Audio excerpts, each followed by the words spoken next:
Who knows who'll end up in control? Are you willing to do whatever it takes to have it all? People of Gotham deserve to know I'm not gonna stop. I swear you will pay for this.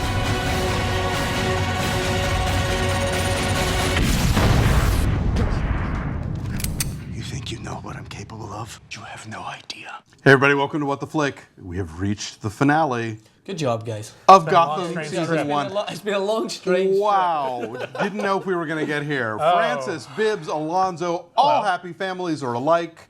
Nothing like a Tolstoy shout-out on primetime television. Yeah. Well, they managed to put in a Tolstoy shout-out and a half-baked reference. I'm gonna kill you slowly. I'm gonna kill you slowly. You're cool. Like, Fuck you, fuck you, fuck you.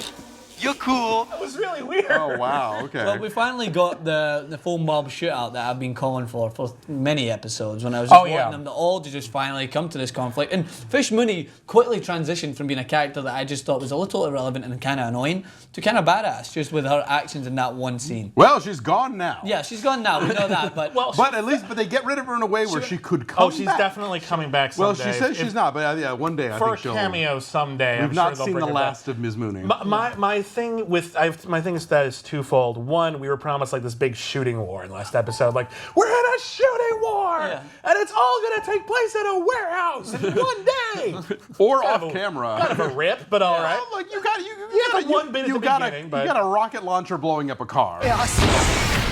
Well, Carmine Falcone was like, I love chickens. I love chickens. What? I feel it was just one captured too many. Like, they captured them, they got them break free. They captured them again, and then suddenly Selina Kyle turns into the next inspector who can just sniff them out and find them as well. And I'm like, all right, you've caught them 4 times now, at least do some damage. But then he still gets away. Falcone gets away squad 3, basically, right? So I thought they were at least going to do something with it. I told Bibbs earlier that I made the observation that what do penguins and cats both like? Fish. He's a genius.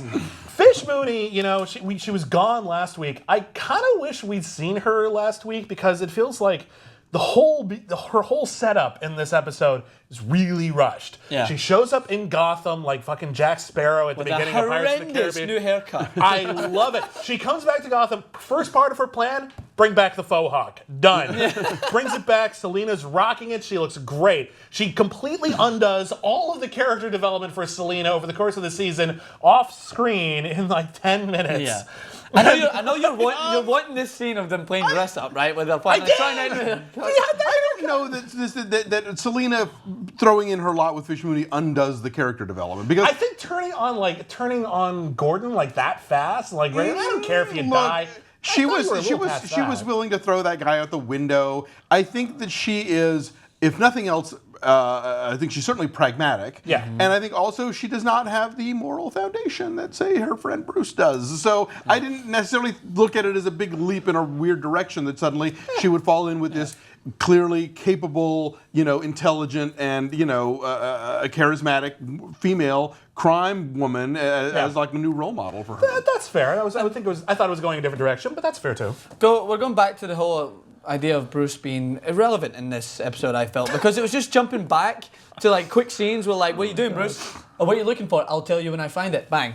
To another scene, no development, letting us know what he may be looking for, no sign of something that he may have found to cling on to, just nothing. Well, no, I knew what he was looking for. I mean, he didn't know specifically what it was, but obviously he's looking for some scrawled note from his dad saying, by the way, I'm not really corrupt like the way the Wayne Foundation is. I'm undoing them from the inside, but don't tell anyone. And the Batcave's in the backyard. Okay, I'm going to say this right now. They totally, and it has nothing to do with the show itself. Yeah. The marketing for the show, the Next Week on Gotham that was on last week's Gotham, completely screwed this up. Yeah. Because that thing said, next week on Gotham. And they show a bunch of gang war stuff, and then it shows Bruce pushing a button, and the door opens, and the implication is we're going to find out what's behind that door. Yes. And then the season finale ends with Bush putting the button, the door opens, credits.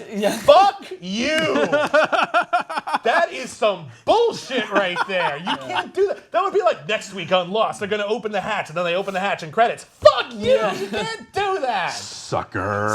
Yeah, means you're going to come back for season 2. You really Mulder and think Scully are going to kiss next episode, right? you really thought a season finale was gonna like deliver on the Batcave? No. It doesn't have to deliver on the Batcave. It could have been a completely different direction. My point is, he could have done that at the beginning of the episode, and it could have had a better review. Anyway, could have been something else. But let's talk about one of the best shot scenes and one of the best acted scenes throughout the whole season, with the Riddler finally showing his character flaws. We've seen it all throughout the season, but that was awesome. That was cute, yeah.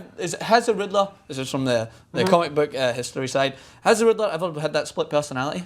I don't recall. Because I like that. There's a lot of Riddler stories. I might be forgetting something, but I don't recall a split personality being a thing. But I think what it does illustrate is his compulsion to do nothing in secret. You know, anything he does, he has to give clues and let people know that he did it so that he can outsmart them twice.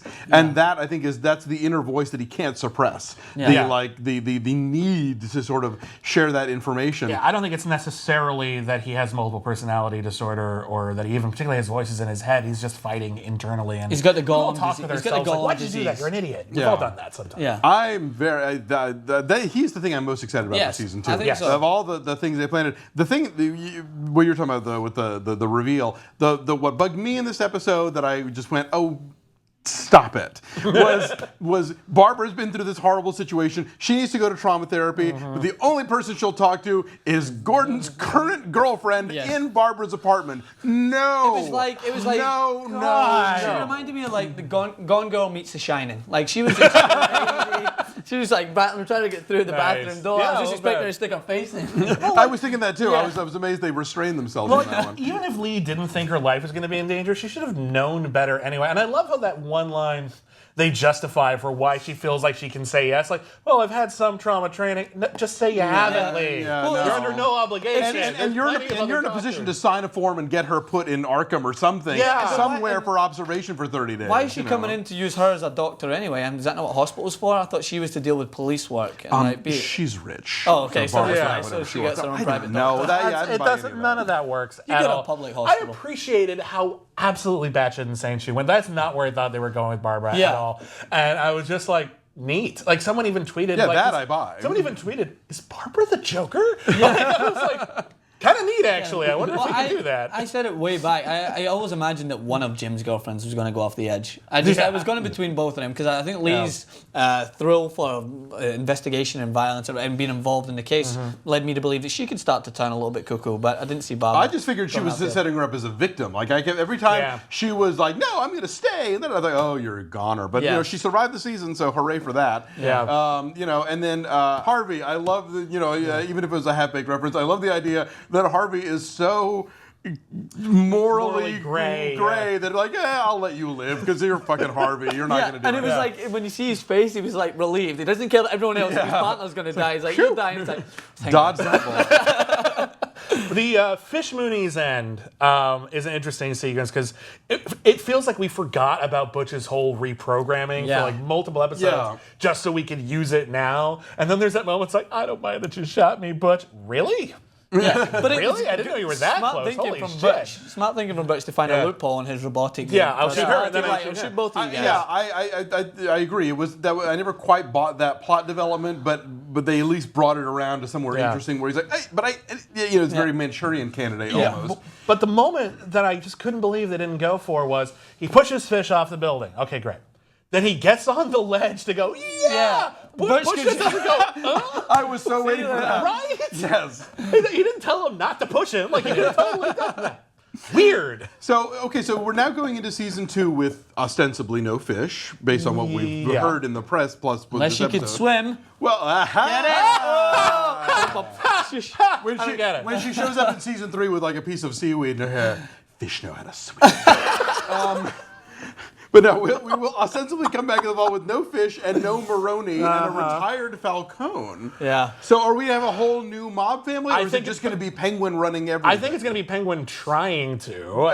Penguin running everything under duress. Well, I mean, this is... Sorry, go ahead. No, I was just going to say trying failing, probably, but it'll be war for Well, one of the great stories in the whole Batman mythos was Batman The Long Halloween, and one of the stories that was telling was how Carmine Falcone and Sal Maroni, how they got pushed aside and made room for all the freaks. So if the Penguin is in a position of authority, but he's really a better schemer than he is a leader. There's going to be a lot of people coming out of the woodwork to try to take him out, and that's going to leave room for a whole lot of different crazy characters, some of whom we may have met before, some of whom we may have not, and just the entire city will go to the monsters. I'm predicting Balloon Guy is going to be. Yeah, he's going to be the leader. He's going to float back down. That town's going to be his. There's going to be corpses floating on balloons that read "Vote for Balloon Guy" for crime boss. That would have been the best ending of Gotham, is when Penguin stood up on the ledge and then he just wrapped a balloon around him and just seen him float. It was Butch all along. I never saw it coming. I did love the fact that that even when it's seemingly doomed, Penguin manages to manipulate and get people to turn on each other. Yeah.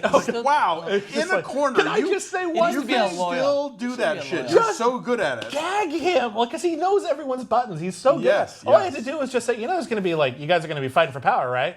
No, yes! Shut up! Shut up! But Jerk, shut up! I just don't know if that was enough for me to believe that Gordon would have let him go, because he's like, you owe me a favour and you arrested me, so we're in your custody. He's coming in to help Falcone escape, right? Who is a convict anyway, so he's in the wrong place at the wrong time. But I think Gordon's sense of morality is not going to allow him to just let Penguin die out of convenience. Yeah. Okay, yes, I did arrest you. That does make me now responsible for you. Does he still owe Let's go. Does he still owe Penguin another favor, or was he only in for the whole for one favor? I'm trying to it was either a twofer or one big one, I would think. Yeah, 2 for 1. And he even said just anything short of murder. So right. Yeah. So I guess rape? What? More qualifiers, Gordon. Let's not consider. Let's not. So we've had our ups and downs with this episode, with this season. Yes, we made it through. We made it through better people. I'm in the tank for season 2. I want to see where this all goes. I'm interested. I'm in. Even when Gotham is bad, and very often it is quite bad, it's always fascinating. Yeah. It's an interesting experiment in television. You're always like, okay, now they can take it here. So you're waiting for the episode, and then don't take it there. But maybe the next episode they can take it here. So you're always anticipating. And it's always so aggressively art directed that even in a hospital, you can have a room that looks like something out of the Saw movies. Yeah. Where they've got Falcone strapped to the bed. I'm like, at first I literally thought he was just in some weird warehouse. someone like, captured no, them. we're in a hospital? Like, why is this room so gross? Where is the politicians to fix When's that the last place? time anybody mopped in here? I think they pushed Carmine Falcone into the disused wing so that when everyone came to kill him, it wouldn't affect the real patients who might actually live. Maybe that's it. The criminal wing. So anyway, for you guys who have ridden this out with us, we appreciate it. Thank you. See you in the fall.